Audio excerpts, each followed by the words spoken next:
I could have forgiven her if she'd said it in anger, or in the heat of a moment, flustered, apologetic the next morning.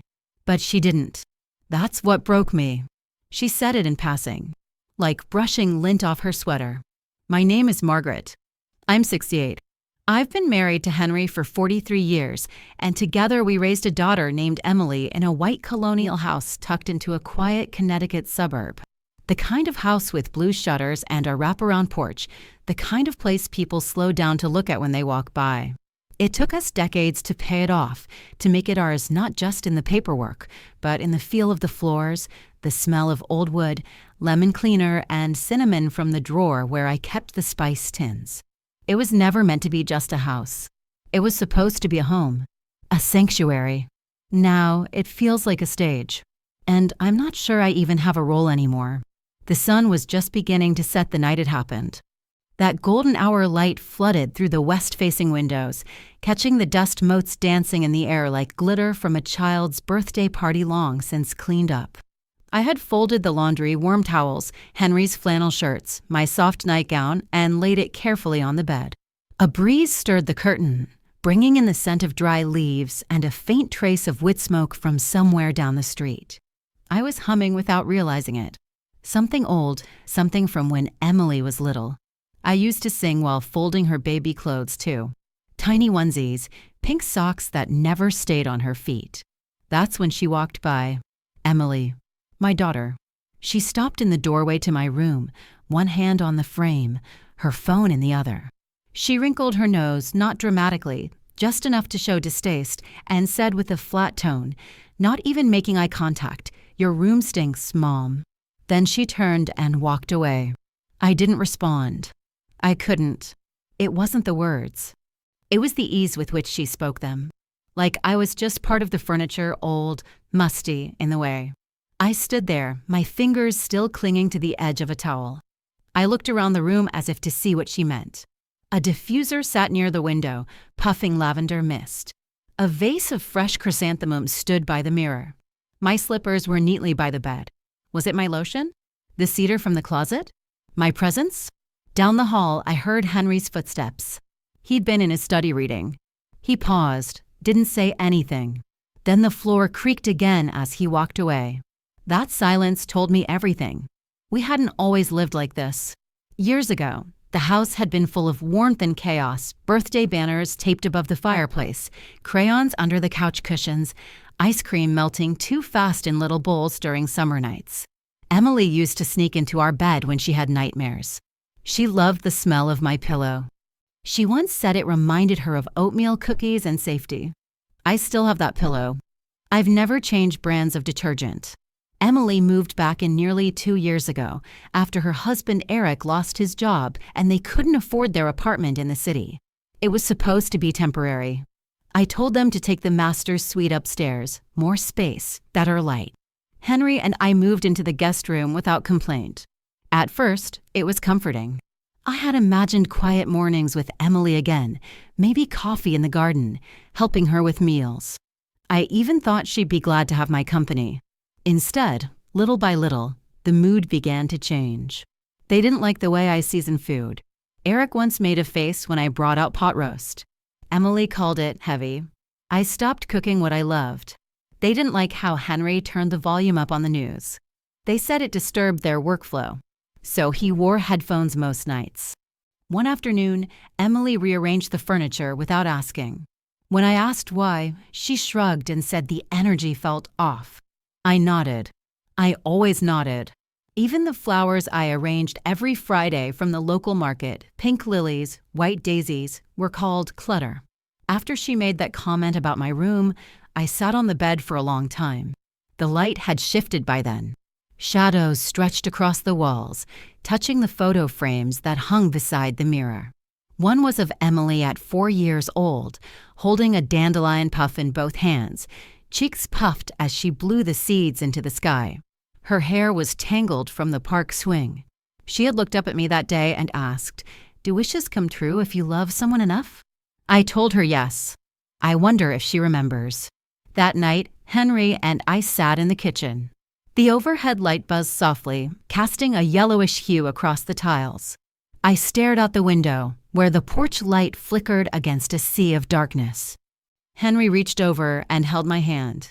His fingers were warm, calloused, familiar. "Maggie," he said quietly, "I don't recognize our daughter anymore. She lives with us, but she treats us like strangers." I looked at him.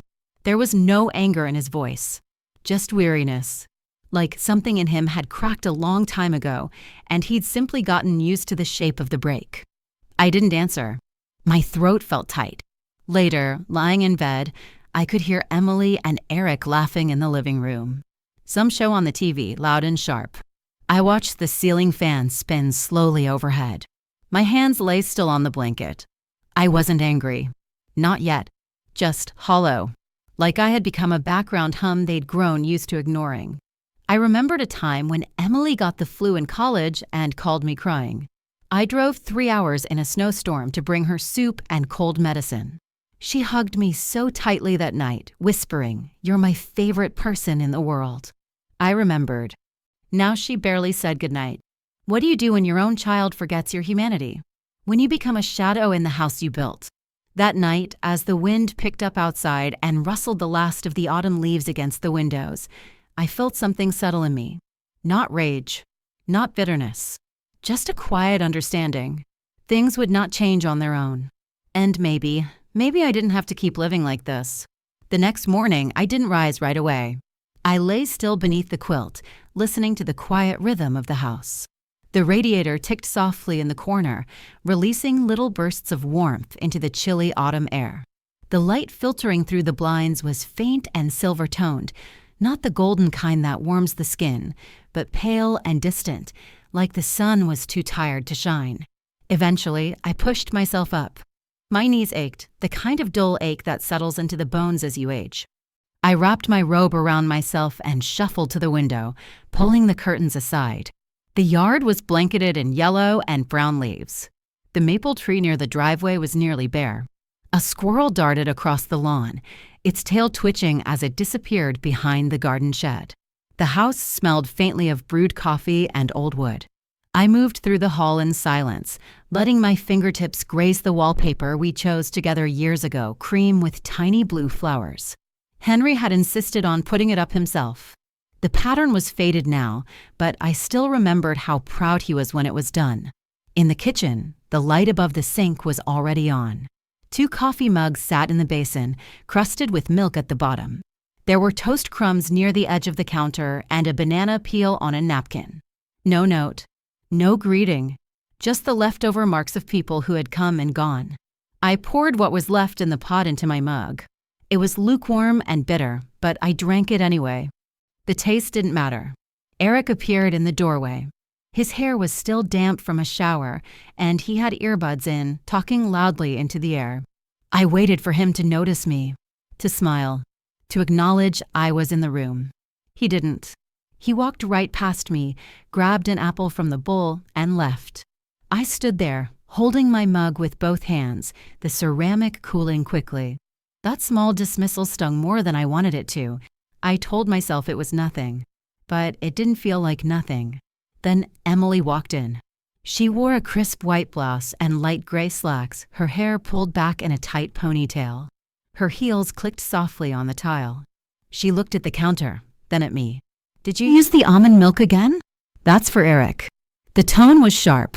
Not angry, just annoyed, like I was a child who'd broken something.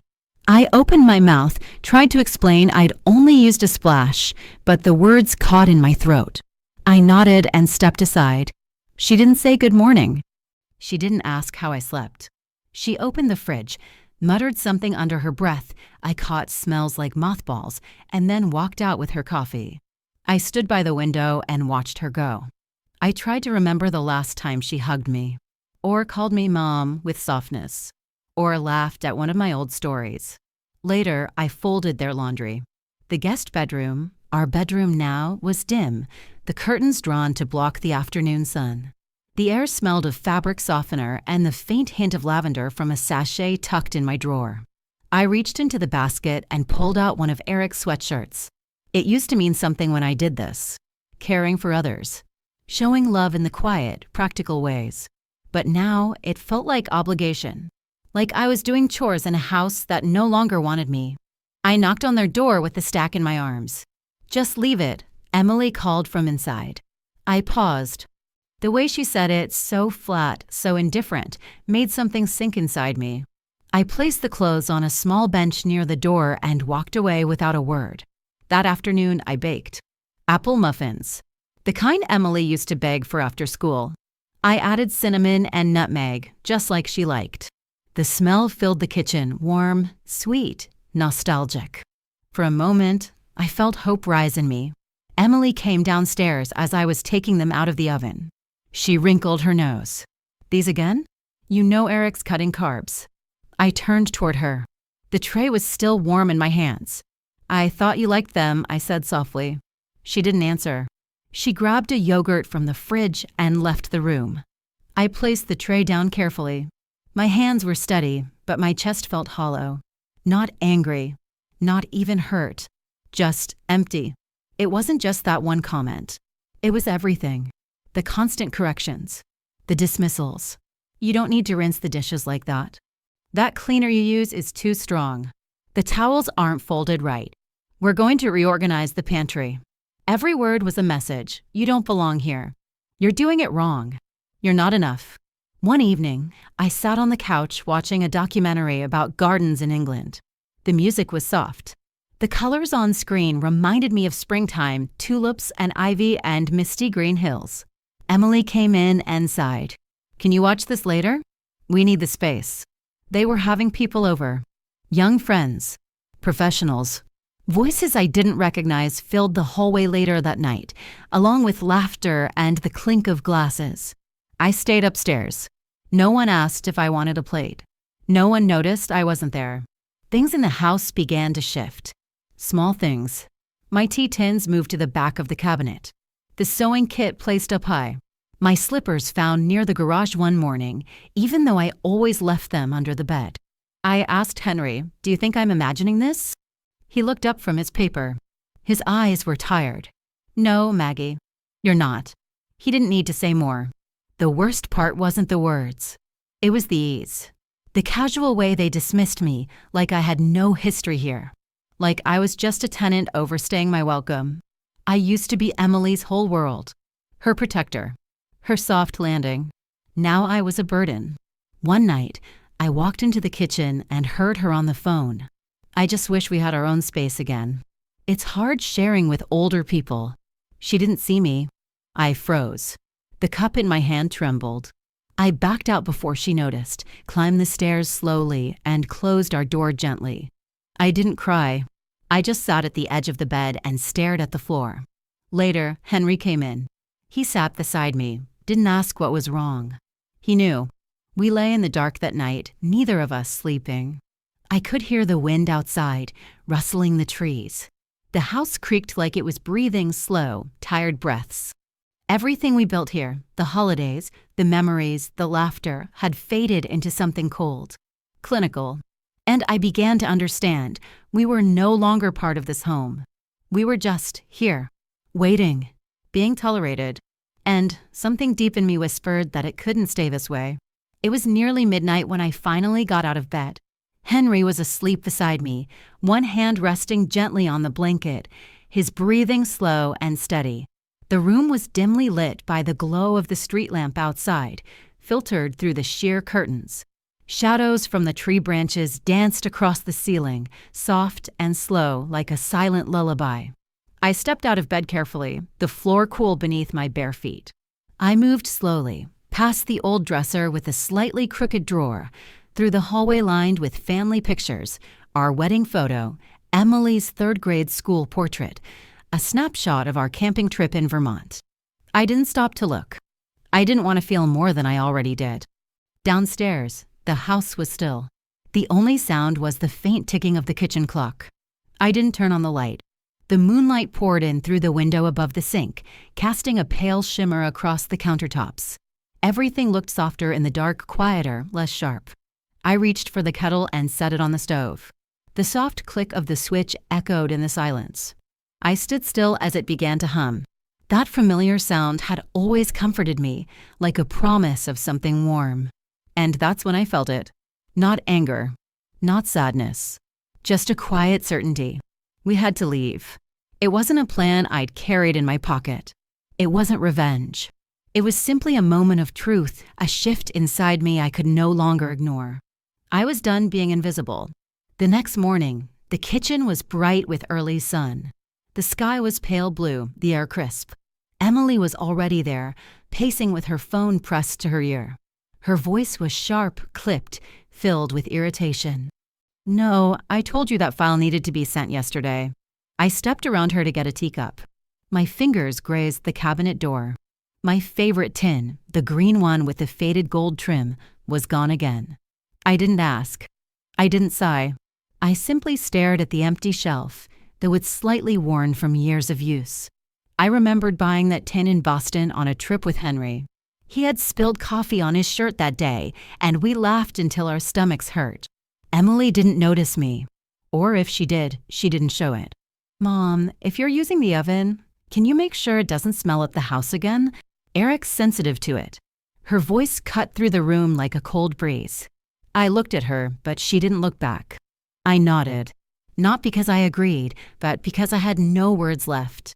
I went upstairs, walked into the bedroom, and sat on the edge of the bed.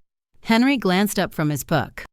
The morning sun touched the side of his face, highlighting the lines around his eyes, gentle lines earned over years of laughter, worry, and work. He closed the book and set it on the nightstand. "What is it?" I took a breath, steady but deep. "Let's sell the house." He blinked. Not in shock, but in confirmation, like he'd known I would say it one day. "You're serious?" I nodded. My voice came softer now. "They don't want us here." "Not really. And I'm tired of walking on eggshells in the home we built. Let them figure out their own space. We'll find something smaller. Something that feels like ours again." He took my hand gently, threading his fingers through mine. "Then let's do it." I felt something loosen in my chest, like exhaling after holding your breath too long. We called the realtor the next morning. Her name was Susan. She wore a navy blazer and carried a leather-bound notebook. She had soft eyes and a calm voice. She walked through the house with respectful steps, pausing to admire the wainscoting and the crown molding. "It's a beautiful home," she said, running her hand lightly along the stair rail. "You've taken such good care of it." We didn't tell Emily. She and Eric were at work. The silence in the house made the process easier. I showed Susan the back garden. The rose bushes were still blooming, pink and ivory against the early fall air. Henry had built the stone path himself, one flat gray slab at a time. I remembered the way he wiped sweat from his brow and said, "This will be your path to peace, Maggie." She smiled. "This place has soul." That word stayed with me long after she left. The house sold in less than 2 weeks. A young couple with a toddler fell in love with the porch and the big window in the living room. Henry and I found a small cottage near the lake. It had a white fence, a screen door that squeaked slightly, and a small room that caught the morning light just right. The first time we stepped inside, it smelled of pine and fresh paint. I felt a peace I hadn't known in months. We signed the papers. 2 days before the move, it all came out. Emily stood in the kitchen, flipping through the mail. Her voice rose. "Mom, what's this? Why is there a letter from a real estate office?" I was rinsing the dishes, my hands in warm, soapy water. I turned off the tap. "We sold the house." She looked at me like she didn't understand the words. "What do you mean you sold it?" "This is our home." I dried my hands slowly, folding the towel before setting it down. "No, Emily. It was our home. But not anymore." She stared at me. Her expression cracked, just for a moment, confusion, fear, disbelief. "Where are we supposed to go?" Her voice was thinner now. I met her eyes. "You're both adults. You'll figure it out." She didn't say anything. She just stood there, holding the mail. And I remembered something then, the day my father told me to leave home when I was 19. He said, "If you want to live by your own rules, do it under your own roof."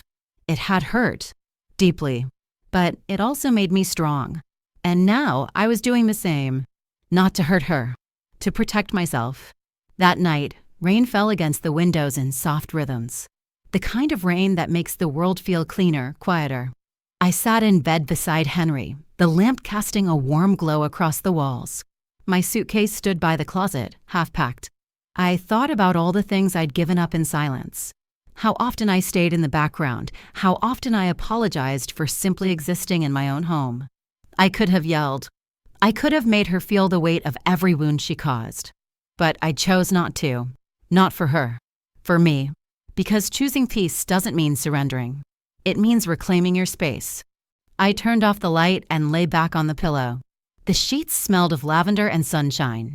Outside, the lake waited for us. Quiet. Still. Ready. I had finally chosen myself. And that choice, quiet as it was, echoed louder than any words I'd ever spoken. The morning after she found the letter, the house felt heavier. Not in a physical sense, but emotionally, like the walls themselves were holding their breath. The air was stale, with the lingering smell of burnt toast and the faint scent of citrus from the counter spray I'd used hours earlier. The light filtering through the dining room blinds came in narrow strips, casting long bars of shadow across the floor. Dust floated lazily in the sunbeams, undisturbed. Emily clattered in the kitchen. Her mug hit the sink with a hollow thud.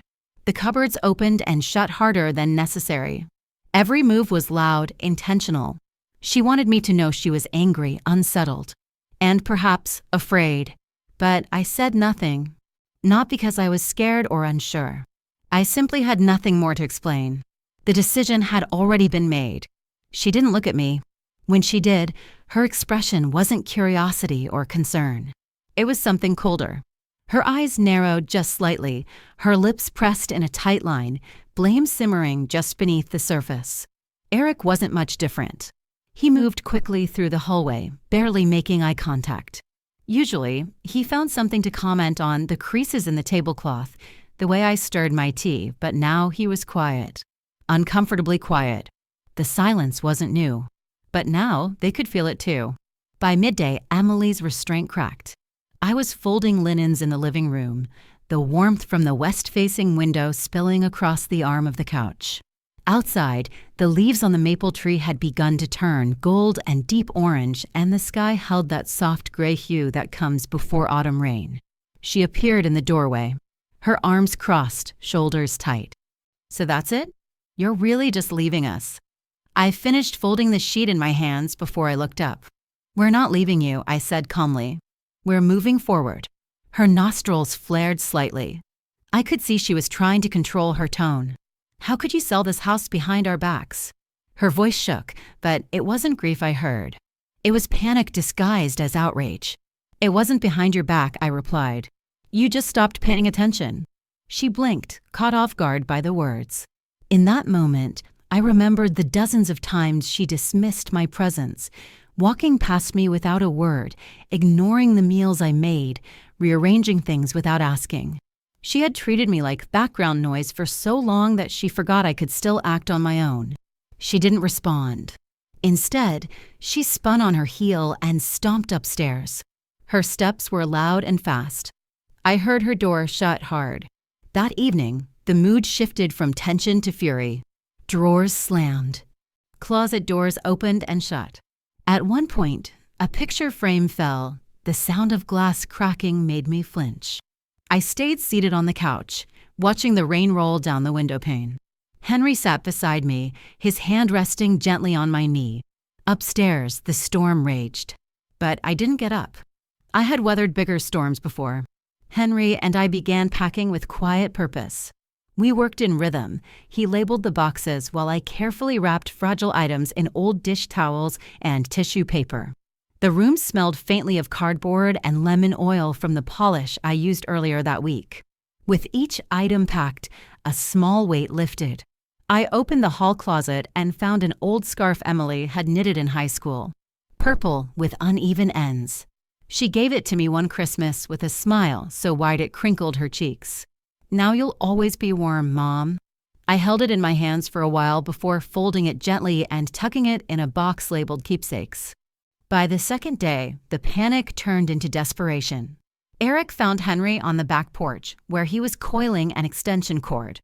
So, where are you two going? His voice was too casual. Forced. Henry didn't look up right away. He finished what he was doing and stood up straight. There's a little cottage near the lake. Just enough room for the two of us. Eric scratched the back of his neck. And we're supposed to just move out too? Henry met his eyes. There was no anger there, just certainty. You're both capable.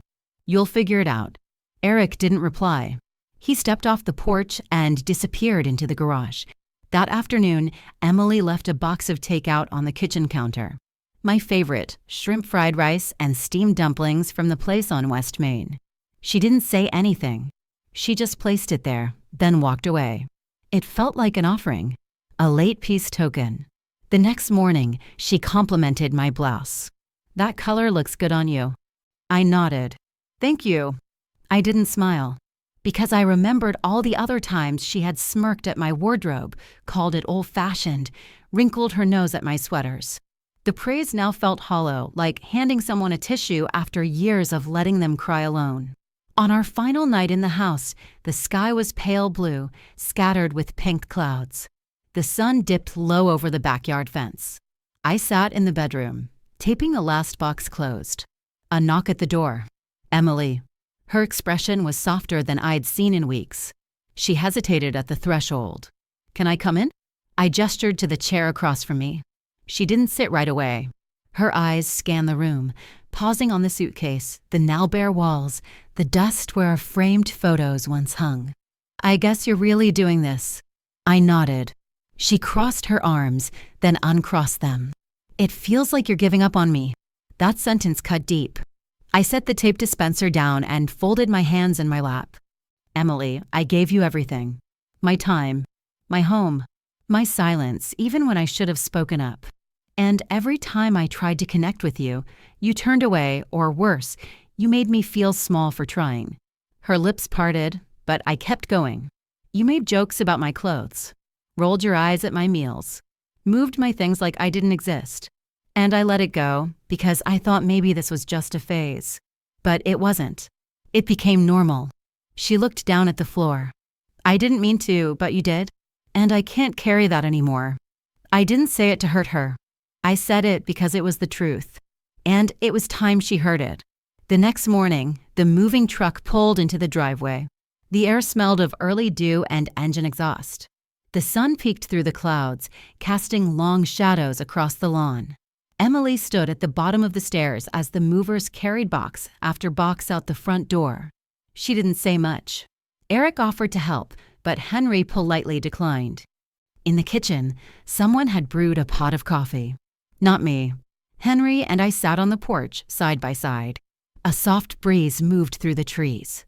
Somewhere down the street, a lawnmower buzzed faintly. I watched a single yellow leaf detach from the tree above and float gently to the step below me. I picked it up, turned it in my hand. Ready? Henry asked. I looked at the house one last time. The curtains fluttered in the window. The door, now propped open, showed a hallway once lined with memories. I didn't feel regret. I felt release. Yes, I whispered. I'm ready. We drove away slowly. The road ahead shimmered slightly in the morning light. Behind us, the house stood tall and familiar. But everything inside it had changed. And I didn't look back. 3 days had passed since we moved into the cottage. It was small, 2 bedrooms, 1 bath, and nothing like the house we left behind. But it was ours. The air smelled of pine and fresh paint. The floors, a warm honey oak, creaked softly underfoot in a way that made the house feel alive. Every morning, sunlight poured in through the front windows and stretched across the worn rug in the living room like it was laying a blanket over our new life. The silence was different here, not the kind that followed arguments, but a soft, restful hush, broken only by the sound of birds and the breeze nudging the wind chimes on the porch. Henry and I unpacked slowly with care, 1 box at a time.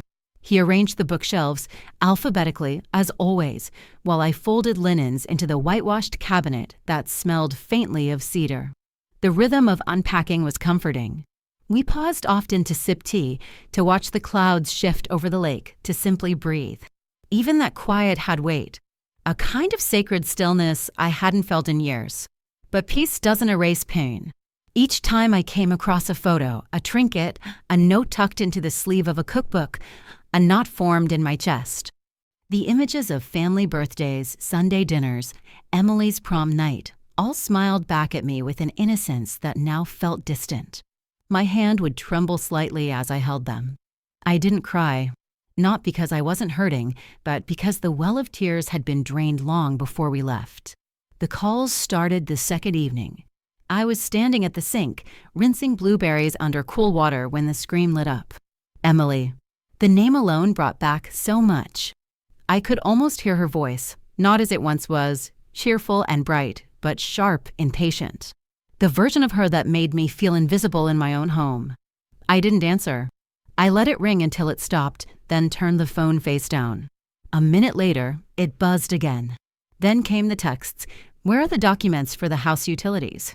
Did you leave any of Dad's tools behind? Can we talk? Please? No warmth. No curiosity about how we were. Not a single, "Are you okay, Mom?" And certainly no apology. On the fourth day, there was a knock at the door. It was late afternoon. The sky was overcast, the air filled with the scent of lake water and early autumn leaves. I opened the door to find a delivery man holding a small brown parcel. He nodded politely, handed it to me, and walked back down the gravel path. No return address. Inside was a framed photo of the three of us. Emily had written on the back in blue ink, "We weren't perfect, but we were a family. Please don't forget that." I stared at it for a long time. The photo was from her college graduation. We were standing under a bright red banner that said, "Congratulations, class of 2008. I was wearing that blue floral dress, the same one she once called embarrassing in front of her friends at dinner. Yet in the photo, her arm was around my shoulder, her smile full and wide. I set the frame face down in the drawer. Some smiles belonged to people who no longer existed. The next morning, I received a message from our old neighbor, Carol. "Your daughter's on the front lawn.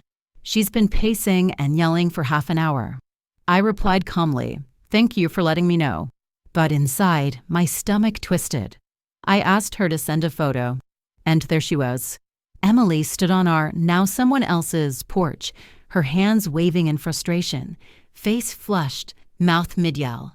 Her body language screamed anger, but underneath, I saw panic. She looked smaller than I remembered, less sure of herself. Carol added, "She keeps saying you abandoned her." That word, abandoned, struck deep. But it didn't stick. Not this time. Because I remembered every time she dismissed me.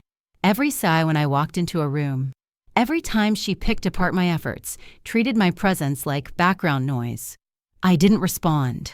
That afternoon, a message from Emily, I didn't mean what I said. I was stressed.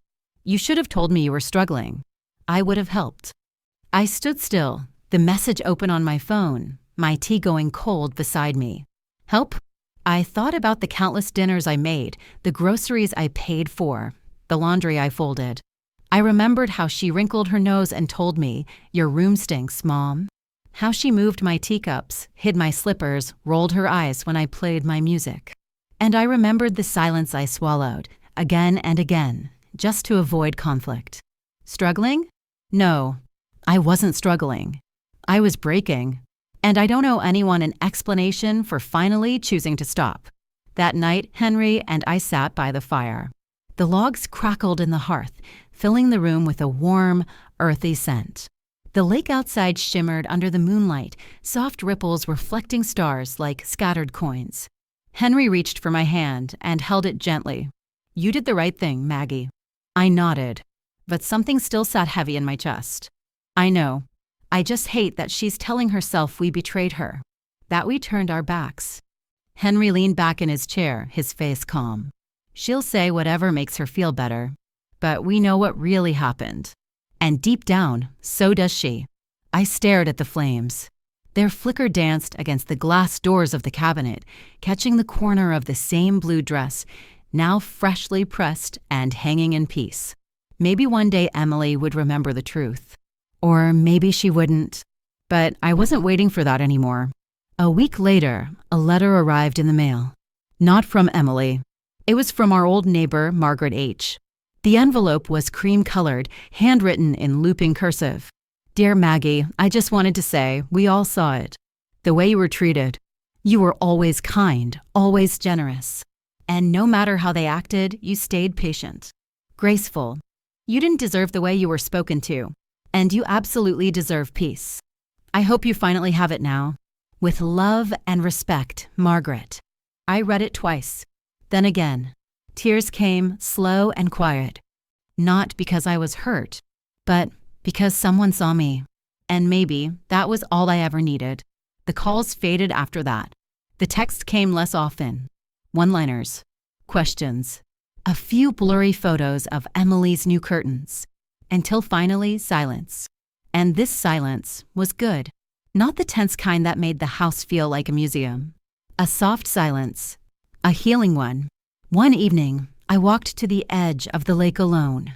The wind moved gently through the trees, rustling the leaves like a lullaby. The sky was painted in soft purples and golds, the last light of day stretching across the water in delicate ripples. I stood still, breathing in the cool, earthy scent of the water, the distant sound of an owl calling from the woods. I thought about all the years I spent trying to earn love, believing that kindness required silence. That being needed was the same as being wanted.